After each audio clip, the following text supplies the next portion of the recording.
Efter att ha vaknat till ljudet av regn så satsar vi på att kriga oss över fjället, våta och kalla, för att försöka hitta skjuts tillbaka till civilisationen. Och skorna är redan dyngsura. Men det är gödigt ändå. Vi har väl bara en 7 timmars vandring kvar, så att det är bara att köra. Och nu ska vi se då hur fan vi ska ta oss härifrån, om vi ens kommer härifrån idag. Det är svårt att ställa dig på vägen och lifta i spårregn.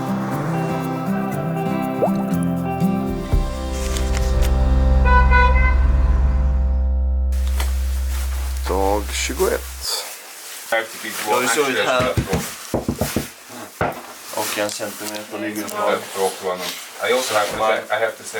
Lite så stel i ryggen då.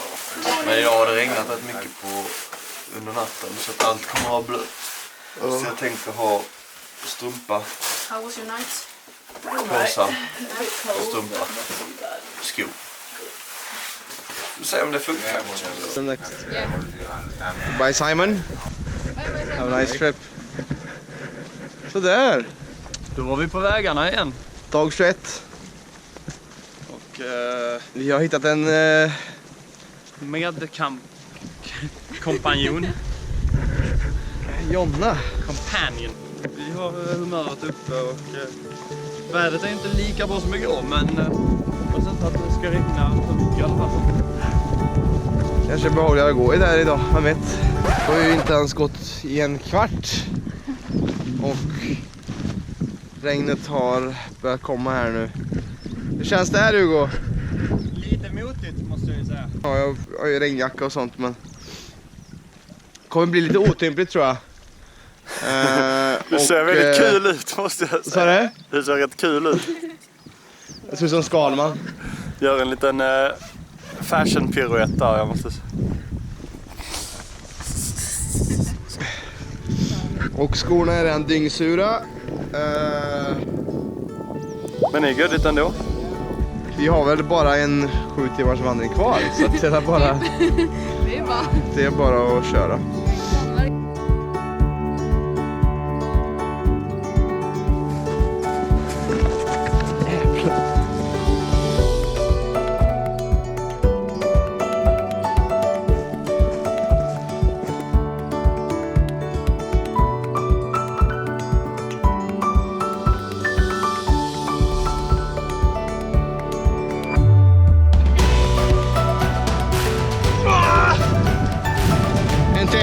Oj! Ja, det är gött att inte ha kängor eller? Ja, det är fan. Ja, 17 kilometer kvar till Adolfström. Vi kör på. Glada miner och fint väder tänkte jag säga. Det har vi inte. Inte riktigt. Men vi har fina broar i alla fall. Ja. Då är det närmar sig lunch. Yes, och på dagens meny har vi en torkad fisk och lite renskav. Wow! Sponsrat av allas våran egen Ingrid Zamikin från Ammarnäs. Ja, som skrattar åt oss. Ja, vi tackar för det här. Ja, det är fantastiskt. Det är bra mat. Alltså, det är helt... Hon sa att det ger mycket energi också. Ja, men vi ångar på bra nu tycker jag. Verkligen, vi har nog slagit den 8. Slejat en 8 kilometer. Ja, det har vi.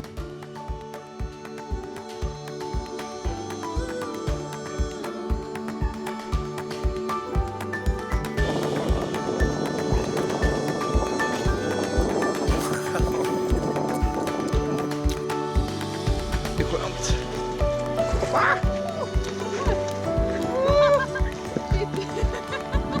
Hoppsan.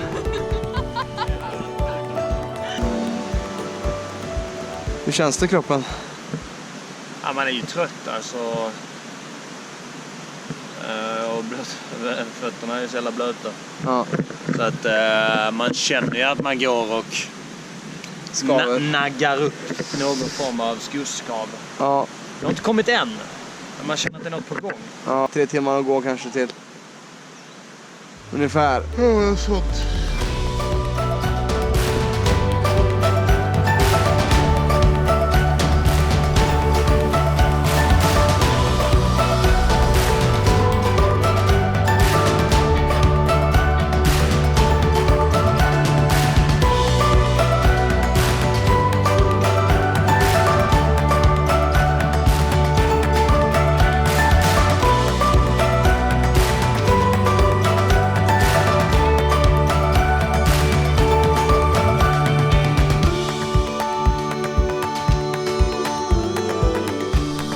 är vi framme i Björnholmen. Hur känns det, Jonna? Det är vackraste synen på länge. Yay! Härifrån har vi ungefär 8 kilometer tror jag till vår slutmål för idag, Adolfström. Jag och Hugo ska vi fortsätta vidare. Men vi tar en liten lunch här. En liten paus. När vi kom fram till Bäverholmens värdshus så frågade vi Therese om hon ville sponsra oss med någon mat. Och hon var snäll och gav oss vars en dagens med kaffe. Det tog vi emot otroligt tacksamma och hungriga så att vi kunde fortsätta vår vandring. Då har vi precis lämnat Bäverholmen och Jonna som var sällskap från Snyltje, eller vad det nu hette. Och nu har vi ungefär 8 kilometer kvar till Adolfström som är dagens mål. Och vi hoppas ju att kunna få skjuts därifrån redan ikväll så vi kan lyfta vidare. Men vad tror du, Hugo, om de chanserna? Det är mer så här som jag brukar, 50-50.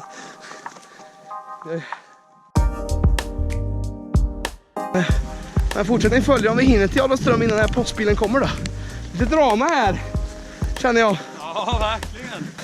Lägga på ett lite kol här så vi kommer fram någon gång. Det är mörka moln och det är ju inte det här roliga sommarvädret. Nej, just nu är det lite höstrusk nästan. Jag har traskat på rejält nu i en timme kanske, en och en halv snart. Redigt snabbt. Redigt snabbt. Det har regnat och det är blött och jävligt. Men Nu jävlar, nu kör vi vidare när vi blir mycket mat. det trycker vi. Kommer en båt här också. Och där kom vi in i Adolfström precis när regnet tilltar ännu mer. Och nu ska vi se då hur fan vi ska ta oss härifrån, om vi ens kommer härifrån idag. Det är svårt att ställa dig på vägen och lifta i spöring. Ja, så att... Men vi ska försöka hitta någon människa. Ja, har vi kommit in hos Arnold och Lisa, tror jag inte. Lisa som tog in oss för det spöregnar ute. Ja. Nu har vi hamnat här.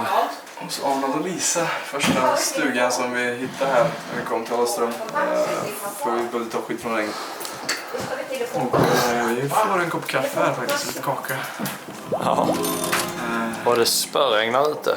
Ja. Men, Ja. Dricker ni kaffe? Ja. Intensivt. Kommer hit. han gör det. Ja. Fick vi åka med? Jajamän. Det har du fixat till oss. Jajamän. Ja, han fixar skjuts med postbilen. Jo. Var du lite som en kärpa då? Jag satt på Ja. Ja, du vet. Ja, men du vet. Det var ju 40-tal, vet du. Det var... Men var Och du vet då... Ja, folk ställde ju upp för att... Det var ju... Blev någon krona, men lite. Vad gör du? Jag filmar dig när du berättar. Hör du? Det ska du veta. 1925. Då fick de 150 kronor för träskinn. Oj, oj, oj. Och kaffet kostar 1 krona och 5 öre. Kilot. Oj. Vetemjöl kostar 39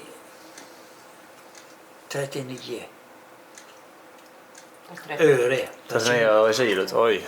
Ja, då är det mycket pengar ju. Så då kan du räkna vad man kunde köpa för ett träskinn. Säger vi hej då till Lissa och Arnold. Och säger hej till, vad heter du? Robert. Tjenare. Hugo heter jag. Hej Hugo. Och så har vi Robin där borta, nästan samma. Som du kör ut post hit, eller hur är det? Skolskjuts på vintrarna. Skolskjuts och post. Och kanske några vandrare då och då. Ibland ja. Ibland är det vandrare.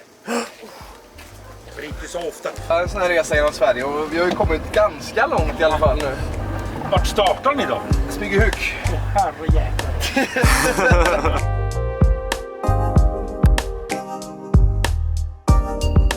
Det var 1973. Då kom upp några tyska. Jag tror de var bilingenjörer. De hade bilar med sig. Fick se att det var en uppplogad landningsbana på, nu får jag säga, Hornavan, Sveriges djupaste insjö. Fick jag skryta lite grann. Och då frågade de killarna som höll upp den där banan om de skulle kunna få komma ner och prova och köra på is. Och på den vägen blev det att de blev tillfrågade om att prova upp isbanor om de skulle komma då året efter och så vidare och så vidare. Nu är det en enorm industri. Fantastiskt mycket. Då kom nästan 2 500 biltestingenjörer varje vinter till det här området. Alltså. Ganska stort. De drar ju med sig mycket bilspioner också, så det är ganska spännande. Vi hörde att det var väldigt hysch när man skulle in och testa. Absolut, man ser dem där ibland. De ligger i sådana här snökamouflagedräkter i snödriven. Jo, med kameror vet du. Jajamän. De gör ju allt för att få en bild. De kan få 100 000 för den rätta bild. Som de sätter in i någon motortidning någonstans. Om liksom, säg Volkswagens nya bilar. Ja, precis. Jajamän.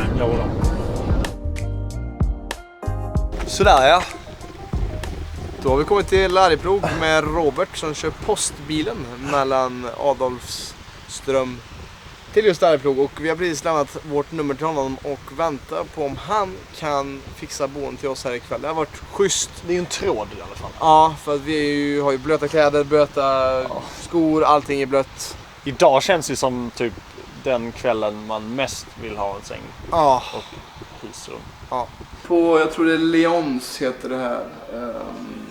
Ett skönt pizza och en sportlounge. Ja, verkligen. Alltså ett schysst ställe alltså. Ja, och här var det varmt och skönt. Man känner så här värmen från pizzaugnen som värmer våra frusna fötter. Ja, vi kanske kan få oss en bit mat här. Ja, vi har inget bråttom heller. Men Robert har inte heller hört av sig vår fina taxichaufför där. Så att, det är inte alls spikat där heller känner jag. Nej. Men då kanske det blir ett tältande. Liksom. Ja, men då kan det vara skönt med lite mat i magen. Exakt.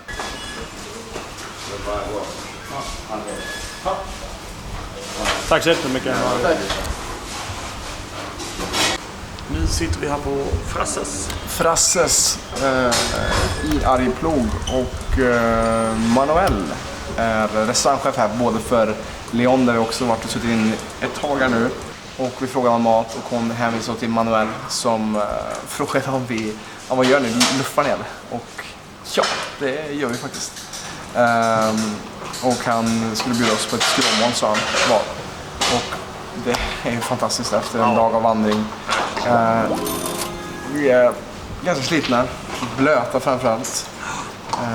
Så det ska bli skönt med ett varmt målmat. Verkligen. Tacksamma är vi.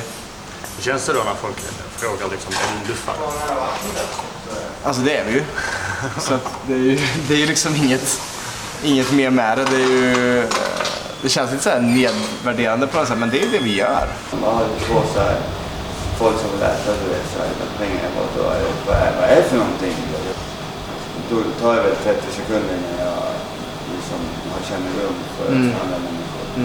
Jag är snabb, antingen eller snabb. Det finns ingen så här, jag studerar inte folk som jag är van med att studera människor på 30 sekunder så säger de inifrån, känner jag någonting som säger till mig någonting.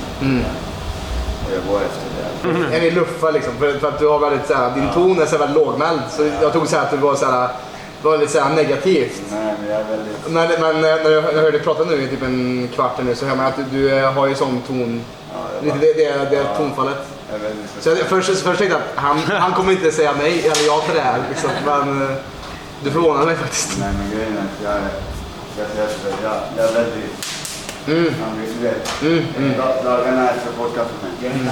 Han var ju verkligen inte den vi trodde han var. Och han gav oss en jäkla lektion. Men vi fick mat och vi sa till honom att vill ni ha hjälp med något så kan vi andra ställa upp. Så han sa det, ja men kom tillbaka sen på en ös och sen kan vi snacka igenom. Men ni får gärna komma tillbaka imorgon och ta tag och hjälpa med det som behövs. Så får ni lite lunch också. Så jag tror vi ska göra det imorgon. Och sen så om vi ville så har vi ju säsongsjobb här nu tydligen också, eller hur? Vad hände där? Ja men han var, och just det grabbar, eller först frågade han vad vi gjorde. Vi sa att vi båda inte hade något jobb och då sa han, du ska ge er några alternativ va? Eller ett alternativ. Jag behöver folk till säsongen. Och är ni sugna så kan ni komma upp och jobba. Så att, ja, jobbarbjudande. I Arjeplog, det hade man inte trott. Nej. Bra start, så då tänkte jag starta upp kafédelen. Vi har ju ett café på torget. Och det är väldigt intressant där att ha café och fiskeshop. Det är nu första gången jag ser den kombinationen. Ja, det är ganska avgränsat. Kan ju gå in i fikadelen. Ja, vi får kolla här. Drar ut rulen och så har man en fisk som sjunger. Don't worry. Den har ju olika sånger och så också. Va? Ja. Mörkt ut ett tag, men nu är vi på banan igen, va? Ja, vi har varit här på GKs fisk Och café. Fiske och café, en ganska spännande kombo här. Den slår sig ju in lite som utmanare mot video och pizza. Ja, precis. Jag hoppas han har en rolig källare också, den här killen. Men vandrarhemman också, så att han hade ett rum som inte riktigt var klar, eller han hade väl lite gäster ibland, men det var inte så att han annonserade så mycket, den här Johnny som vi gick in och snackade med. Och här blev det lite så här att här spelar ju verkligen kameran och vår dokumentär verkligen roll till att få den här platsen. Ja. För det var verkligen så här, ja men då får, lite som vi fick lunchen förut också. Ja. Och, i Bäverholmen. Och det är liksom, alltså det är ju fine, man förstår ju. Ja, alltså men... det blir ju reklam för det och för oss idag så vill man ju verkligen, har ju varit blöta. Ja. Blöta kläder, blöta skor. Idag är det så välkommet. Solen är liksom 10. Och är inte ens nära på att gå ner på... Den kommer inte gå ner. Den kommer inte gå ner ikväll. Den är alltså klockan 10. Och det känns som att klockan är typ 3 på eftermiddagen. Och det tycker jag är göttigt ändå. Hej mamma! Damen und Herren, måndagen den 10 juli dag 21. Vi är på GKs fiske och café. Det kom lite duggregn i början där och var mycket mygg. Så det var en helt annan vandringsdag jämfört med igår. Mm. Då jag började också känna att shit, folk gör det här liksom 2 veckor i sträck. Eller i Jonas fall mer än 4 veckor i sträck. Jag vet inte om jag hade velat det. Alltså. Jag är grymt imponerad av dem. Men jag tror inte jag hade velat göra det. Nej, man får ta sig en riktig fundera innan man gör något sånt, tror jag. För det är tuffare än vad man tror. Det är inte bara gå upp på fjället och kolla på utsikten, utan det är tufft. Sen så fick vi varsin lunch där av Therese där på värdshuset. Det var schysst och det var så jäkligt gött också. Det satt fint som fan. Vi var trötta och så lite kaffe också. Det var precis när vi behövde det, vad vi behövde. Och det var också att hon sa, ja, men varför gjorde du det här? Frågade jag. Bara, ja, men reklam. I stort sett sa hon. Och ja, det är fine. Det är någonting man får räkna med. Liksom. Ja, jag tror att när det gäller... Det finns olika typer av snylt. När det är privatpersons snylt, då är det väl mer för att de tycker det är en rolig grej och de vill hjälpa oss. Liksom. Jag tror inte det har något att göra med att de vill vara med i filmen eller så. Kanske på vårt ställe. Men när det gäller då företagssnylt.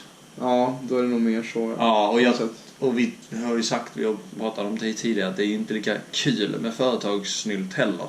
Om det inte är så att man får den här kontakten liksom. Precis. Vi tar emot allt för att det är så vi tar oss fram, och det har ju hjälpt oss otroligt mycket idag. Så man är tacksam för det. Ja, verkligen. Det var en buss och den gick liksom så här, en timme efter att vi hade kommit dit. Och den går 3 gånger i veckan.